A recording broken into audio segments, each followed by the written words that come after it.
மெய்வெளியின் செய்திகள் ஆதரவு வழங்குவோர் Satcon Holidays.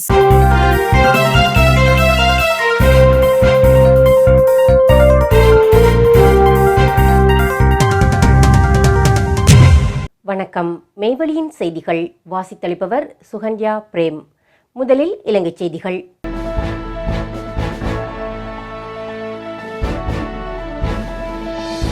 நீதிமன்ற தீர்ப்புக்கு முரணாகவே கன்னியா வெந்நீரூற்று பகுதியில் விகாரை, சாணக்கியன் எம்பி தெரிவிப்பு. கன்னியா வெந்நீரூற்று பகுதியில் நீதிமன்ற தீர்ப்புக்கு முரணாகவே விகாரைக்கான புதிய கட்டுமான பணி ஆரம்பிக்கப்பட்டுள்ளது. இதனை ஏற்றுக்கொள்ள முடியாது. இதற்கு எதிராக உரிய சட்ட நடவடிக்கை எடுப்போம் என இலங்கை தமிழரசு கட்சியின் பாராளுமன்ற குழு தலைவரும் மட்டக்களப்பு மாவட்ட எம்பியுமான ரா சாணக்கியன் தெரிவித்தார். பாராளுமன்றத்தில் இடம்பெற்ற வாய்மூல விடைக்கான வினா நேரத்தில் புத்த சாசன, சமய மற்றும் கலாசார அலுவல்கள் அமைச்சர் சுனில் செனவியிடம் இவ்வாறு தெரிவித்தார்.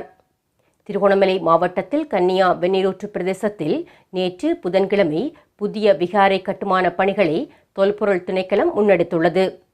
அண்மையில் தொல்பொருள் திணைக்களத்தின் பணிப்பாளரை சந்தித்து ஆக்கப்பூர்வமான கலந்துரையாடலில் ஈடுபட்டோம்.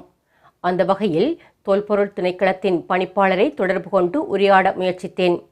கன்னியா வெந்நீரூற்று பகுதி தொடர்பில் 2020 ஆண்டு நீதிமன்ற தீர்ப்பு ஒன்று வழங்கப்பட்டுள்ளது. குறித்த பகுதியில் மதம் சார்ந்த எவ்வித கட்டுமானங்களையும் மேற்கொள்ளக்கூடாது என்று குறிப்பிடப்பட்டுள்ளது. இவ்வாறான பின்னணியில் நீதிமன்ற உத்தரவுக்கு அப்பாற்பட்டு கன்னியா வெந்நீரூற்று பகுதியில் நேற்று புதன்கிழமை காலை மாவட்ட அரசாங்க அதிபரும் ஏனைய அரசு அதிகாரிகளும் இணைந்து மதம் சார்ந்த கட்டுமான பணியை ஆரம்பித்துள்ளார்கள். இதனை ஏற்றுக்கொள்ள முடியாது. நீதிமன்ற தீர்ப்புக்கு மாறாகவே தற்போது இந்த பணிகள் முன்னெடுக்கப்பட்டுள்ளன. எமது கட்சியின் பொதுச் செயலாளர் ஜனாதிபதி சட்டத்தரணி எம்.ஏ. சுமந்திரன் சட்ட நடவடிக்கைகளை முன்னெடுக்கவுள்ளார். பேச்சுவார்த்தை ஊடாக பிரச்சினைகளுக்கு தீர்வு காண நாங்கள் முயற்சிக்கின்ற பின்னணியில் இந்த சம்பவம் தொல்பொருள் திணைக்களம் தொடர்பில் சந்தேகத்தை ஏற்படுத்தியுள்ளது என்றார். கொழும்பில் ரகசிய சந்திப்பு. முன்னாள் ஜனாதிபதி ரணில் விக்ரமசிங்கே மற்றும் முன்னாள் அமைச்சர் விமல் வீரவன்ச ஆகியோருக்கு இடையில் சந்திப்பொன்று அண்மையில் இடம்பெற்றுள்ளது. முன்னாள் அமைச்சர் விமல் வீரவன்ச போர் வீரர்கள் நினைவுத்தூபி அருகே ஏற்பட்ட சம்பவத்தின் அடிப்படையில் கைது செய்யப்பட்டு தற்போது பிணையில் விடுவிக்கப்பட்டுள்ளார். அது தொடர்பில் ரணில் விக்ரமசிங்கே தொலைபேசி அழைப்பொன்றின் வாயிலாக விமல் வீரவன்சவுக்கு ஆறுதல் தெரிவித்துள்ளார். அத்துடன் ஓய்வான நேரமொன்றில் தன்னை சந்திக்க வருமாறும் அழைப்பு விடுத்துள்ளார். அதனையடுத்து கொழும்பு கொள்ளுப்பட்டி 5ஆம் ஒழுங்கையிலுள்ள ரணில் விக்ரமசிங்கவின் வீட்டிற்கு விமல் வீரவன்ச சென்றிருந்த நிலையில் இருவரும் நீண்ட நேரம் அரசியல் கலந்துரையாடல் ஒன்றை மேற்கொண்டுள்ளனர். அதன்போது கூட்டு எதிர்க்கட்சியினை வலுப்படுத்த வேண்டியதன் அவசியத்தை வலியுறுத்தியுள்ள ரணில் விக்ரமசிங்க அதில் விமல் வீரவன்சவும் முக்கிய பங்களிப்பொன்றை வழங்க வேண்டுமென்று அழைப்பு விடுத்துள்ளார். விமலும் அதற்கு இணக்கம் தெரிவித்துள்ளார். மிக விரைவில் ஐக்கிய மக்கள் சக்தி தவிர்ந்த எதிர்க்கட்சிகளின் ஏனைய கட்சிகள் அனைத்தையும் ஒன்றிணைத்து கூட்டு எதிர்க்கட்சியை பலப்படுத்தும் நடவடிக்கைகள் மேற்கொள்ளப்படவுள்ளதுடன் இதுவரை காலமும் அரசியலில் கீரியும் பாம்புமாக இருந்த விமலும் ரணிலும் ஓரணியில் ஒன்றாக செயற்படவுள்ளதாகவும் தகவல்கள் தெரிவிக்கின்றமை குறிப்பிடத்தக்கது. ரணில் ஆட்சி காலத்தில் நடந்த இலங்கையை உலுக்கும் 214 பில்லியன் ரூபாய் மெகா மோசடி. இலங்கையில் இதுவரை கண்டிராத மாபெரும் நிதி மோசடி குறித்த தகவல்கள் நாடாளுமன்றத்தில் அம்பலமாகியுள்ளன.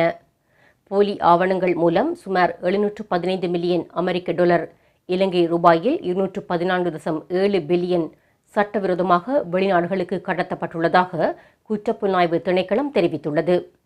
வெளிநாடுகளில் இருந்து பொருட்களை இறக்குமதி செய்வதாக கூறி போலி ஆவணங்களை சமர்ப்பித்து டெலிகிராபிக் டிரான்ஸ்பர் முறையில் பணம் அனுப்பப்பட்டுள்ளது.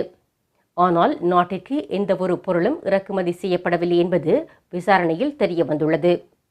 2023 முதல் 2024 வரையான காலப்பகுதியில் 105 நிறுவனங்கள் இந்த மோசடியில் ஈடுபட்டுள்ளன. இந்த 105 நிறுவனங்களையும் வெறும் 55 நபர்களே பின்னணியில் இருந்து இயக்கியுள்ளனர். 13 முன்னணி வங்கிகளில் உள்ள 227 கணக்குகள் மூலம் சுமார் 24,300 முறை பணப்பரிமாற்றங்கள் செய்யப்பட்டுள்ளன. இந்த வலையமைப்பின் முக்கிய புள்ளியாக கருதப்படும் ஒருவர் கைது செய்யப்பட்டுள்ளார். அவர் ஒருவரே 43 நிறுவனங்களை நடத்தி 43 மில்லியன் டாலர்களை கடத்தியுள்ளார். இந்த நிதி மோசடியின் பின்னணியில் துபாயை மையமாக கொண்டு இயங்கும் சர்வதேச போதைப்பொருள் கடத்தல் கும்பல் இருப்பதாக சந்தேகிக்கப்படும் நிலையில் இன்டர்போல் உதவியுடன் இருவர் கைது செய்யப்பட்டு இலங்கைக்கு கொண்டுவரப்பட்டுள்ளனர். சில வங்கி அதிகாரிகளின் துணையுடனேயே இந்த மோசடி நடந்துள்ளதாக தெரிய வந்துள்ளது. குறித்த காலப்பகுதியில் ரணில் விக்ரமசிங்கவே ஜனாதிபதியாகவும் நிதி அமைச்சராகவும் பதவி வகித்ததால் இதுகுறித்து விரிவான விசாரணை நடத்தப்பட வேண்டுமென ஜனாதிபதி அனுரகுமார திசநாயக்க மற்றும் அமைச்சர் ஆனந்த விஜயபால ஆகியோர் நாடாளுமன்றத்தில் வலியுறுத்தியுள்ளனர். குட்டிமணி தங்கத்துறை ஆகியோரது உருவச்சிலை நிறுவுவதற்கு நீதிமன்றம் தற்காலிக தடை. 1983 ஆண்டு வெலிக்கடை சிறைச்சாலையில் படுகொலை செய்யப்பட்ட குட்டிமணி தங்கத்துறை ஆகியோரது உருவச்சிலை நிறுவுவதற்கு நீதிமன்றம் தற்காலிக தடை விதித்துள்ளது. குட்டிமணி மற்றும் தங்கதுரையின் 43வது நினைவு நாளை ஒட்டி எதிர்வரும் 25ஆம் திகதியன்று உருவச்சிலையை நிறுவுவதற்கு ஏற்பாடுகள் முன்னெடுக்கப்பட்டிருந்தன. எனினும் வல்வெட்டித்துறை காவல்துறையினரால் அந்த நிகழ்வுக்கான ஏற்பாட்டுக் குழுவின் உறுப்பினரான சதீஷ் என்பவரிடமும் வாக்குமூலம் பதிவு செய்யப்பட்டது. அத்துடன் இது சம்பந்தமாக நீதிமன்றத்தில் வழக்கும் தாக்கல் செய்யப்பட்டுள்ளது. இந்த நிலையில் குறித்த வழக்கு நேற்று பருத்தித்துறை நீதிமன்றில் விசாரணைக்கு எடுத்துக் கொள்ளப்பட்டது. இந்த வழக்கில் சிரேஷ்ட சட்டத்தரணி ஸ்ரீகாந்தா, விஸ்வலிங்கம், மணிவண்ணன் உட்பட பலர் பிரதிவாதி சார்பில் முன்னிலையாகியிருந்தனர்.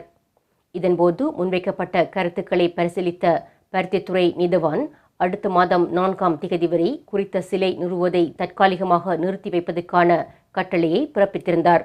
43வது கருப்பு ஜூலை நினைவேந்தல் தமிழ் எம்பிக்கள் அஞ்சலி. 1983 கருப்பு ஜூலை கலவர சம்பவத்தின் 43வது ஆண்டு நினைவேந்தல் நிகழ்வு இன்று நாடாளுமன்ற வளாகத்தில் நடைபெற்றது. இலங்கை தமிழரசு கட்சியின் பாராளுமன்ற உறுப்பினர்கள், தமிழீழ விடுதலை இயக்கத்தின் தலைவர் உள்ளிட்ட தமிழ் நாடாளுமன்ற உறுப்பினர்கள் இணைந்து கொண்டு 1983ஆம் ஆண்டு கலவரத்தில் படுகொலை செய்யப்பட்ட தமிழ் மக்களுக்கு மனவேதனையுடன் அஞ்சலி செலுத்தினர். 1983ஆம் ஆண்டு ஜூலை 23ஆம் திகதி ஆரம்பமான அந்த கொடூர இனக்கலவரம் இடம்பெற்று இன்றுடன் 43 ஆண்டுகள் கடந்துவிட்டன. கடந்த 4 தசாப்தங்களுக்கு மேலாக இலங்கை அரசியல் மற்றும் சமூக கட்டமைப்பில் பல்வேறு மாற்றங்கள் ஏற்பட்டிருந்த போதிலும் 1983 ஜூலையில் சிந்தப்பட்ட தமிழர்களின் இரத்தமும் எரிக்கப்பட்ட உடைமைகள் மற்றும் சொத்துக்களின் சாட்சியங்களும் தமிழ் நெஞ்சங்களில் இன்றும் ஆறாத வலுவாகவே நீடிக்கின்றன. சிறுவர் பாலியல் துஷ்பிரயோக காட்சிகளை வைத்திருந்த இலங்கையரான வைத்தியர் கனடாவில் கைது.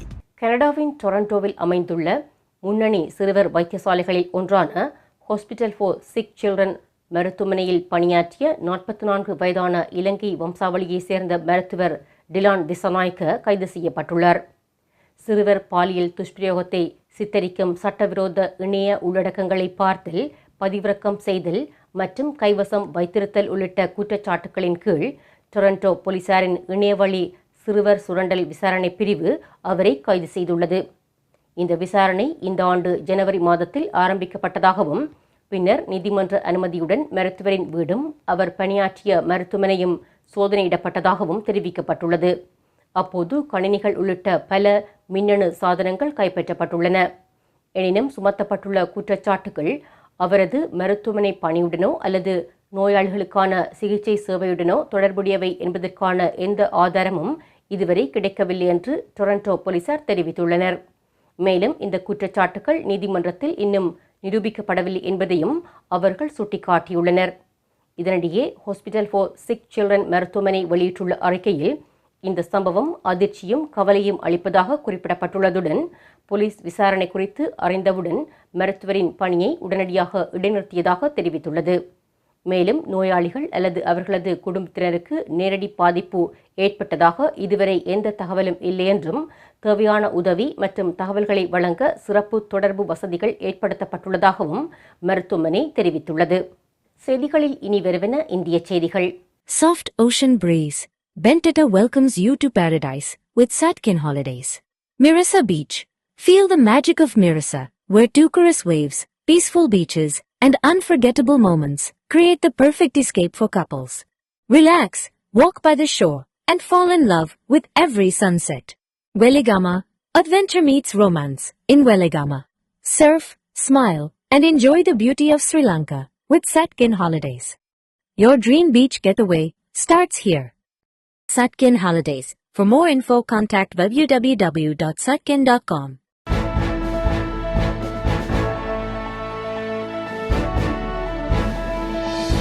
நீட் வினாத்தாள் கசிவு விவகாரம் லட்சக்கணக்கான இளைஞர்களை திரட்டி மிகப்பெரிய போராட்டம்.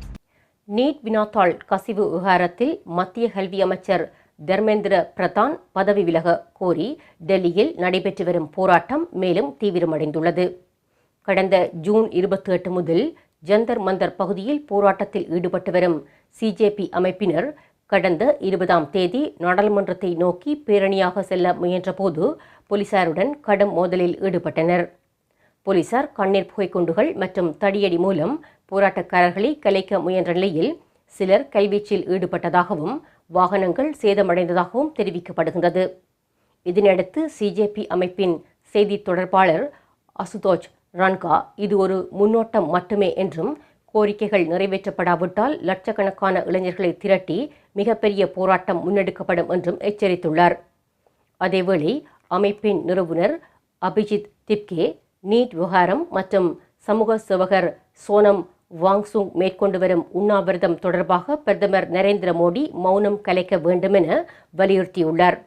பதற்றமான சூழ்நிலையை அடுத்து டெல்லியில் பாதுகாப்பு பலப்படுத்தப்பட்டுள்ளதுடன் மத்திய பாதுகாப்பு படையினர் கூடுதலாக குவிக்கப்பட்டுள்ளனர். டெல்லி மெட்ரோவின் 16 நிலையங்கள் தற்காலிகமாக மூடப்பட்டதுடன் சில பகுதிகளில் இணைய சேவையும் தற்காலிகமாக இடைநிறுத்தப்பட்டது.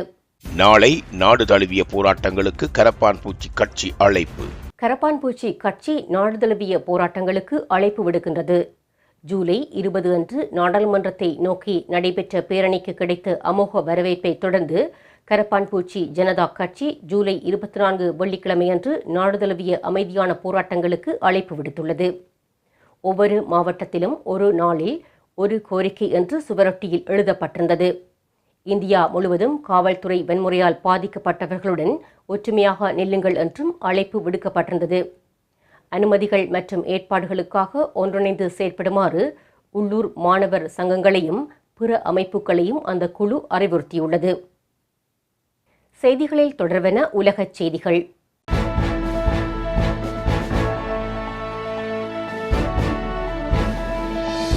ஈரானில் இருந்து பிரித்தானிய தூதர்கள் வெளியேற்றம். ஈரானில் இருந்து எஞ்சியுள்ள தனது தூதரக பணியாளர்களை தற்காலிகமாக திரும்பப் பெறுவதாக பிரிட்டிஷ் வெளியுறவு அலுவலகம் அதிகாரபூர்வமாக அறிவித்துள்ளது. பிராந்தியத்தில் அதிகரித்துள்ள பதற்றம் மற்றும் வேகமாக மோசமடைந்து வரும் பாதுகாப்பு சூழலுக்கு மத்தியில் இந்த முடிவு எடுக்கப்பட்டுள்ளது. இஸ்லாமிய குடியரசிற்குள் உள்ள இலக்குகள் மீது அமெரிக்கா தொடர்ந்து 12வது இரவாக நடத்தும் தீவிர வான்வழி தாக்குதல்களை அடுத்து இந்த முடிவு எடுக்கப்பட்டுள்ளது. தெஹ்ரானில் உள்ள பிரிட்டிஷ் தூதரகம் தனது செயற்பாடுகளை நிறுத்திவிட்டதாக அமைச்சகம் தனது அதிகாரப்பூர்வ அறிக்கையில் விளக்கியுள்ளது. மேலும் அந்த தூதரகம் தற்போது தொலைவில் இருந்து செயற்படுவதாகவும் அது சுட்டிக்காட்டியுள்ளது. தூதரக பணியாளர்களின் பாதுகாப்பை உறுதி செய்வதற்கான ஒரு அவசர முன்னெச்சரிக்கை நடவடிக்கையாக இந்த முக்கியமான தூதரக நடவடிக்கை எடுக்கப்பட்டுள்ளது. அமெரிக்காவுக்கும் ஈரானுக்கும் இடையே அதிகரித்து வரும் இராணுவ மோதல்கள் மற்றும் துப்பாக்கிச் சண்டைகளுக்கு மத்தியில் இந்த அறிவிப்பு வெளியாகியுள்ளது. பிராந்தியத்தில் மோசமடைந்து வரும் சூழ்நிலை குறித்து அதிகரித்து வரும் சர்வதேச கவலையை பிரித்தானிய தூதரகங்களின் விலகல் பிரதிபலிக்கின்றது. இராணுவ நடவடிக்கைகள் மிகவும் அபாயகரமான மற்றும் நிலையற்ற கட்டிடத்திற்குள் நுழையும் வேளையில் இந்த நடவடிக்கை எடுக்கப்பட்டுள்ளது. இஸ்ரேலிய பிரதமரை கைது செய்ய அமெரிக்க அரசிடம் கோரிக்கை விடுத்த நியூயார்க் நகர மேயர். இஸ்ரேலிய பிரதமர் பெஞ்சமின் நெதன்யாகு ஒரு போர்க்குற்றவாளி என்றும் அவரை உடனடியாக கைது செய்ய வேண்டும் என்றும் நியூயார்க் நகர மேயர் ஷோக்ரன் மம்தானி அமெரிக்க மத்திய அரசிடம் கோரிக்கை விடுத்துள்ளார். பலஸ்தீன மக்களுக்கு எதிரான இனப்படுகொலைக்கு நெதன்யாகுவே பொறுப்பாளி என சாடிய அவர் 73,000க்கும் மேற்பட்டோர் கொல்லப்பட்டதற்கும் நிவாரணங்களை தடுத்து மக்களை பட்டினி போட்டதற்கும் அவரே காரணம் என்றார்.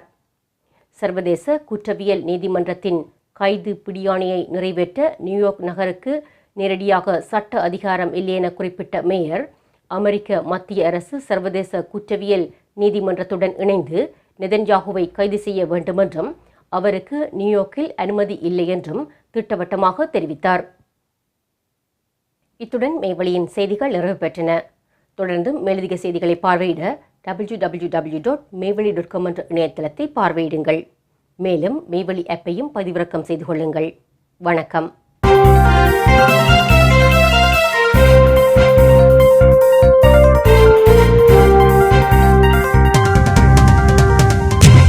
Soft ocean breeze. Bentata welcomes you to paradise with Satkin Holidays. Mirasa Beach. Feel the magic of Mirasa, where Tucaris waves, peaceful beaches, and unforgettable moments create the perfect escape for couples. Relax, walk by the shore, and fall in love with every sunset. Weligama. Adventure meets romance in Weligama. Surf, smile, and enjoy the beauty of Sri Lanka with Satkin Holidays. Your dream beach getaway starts here.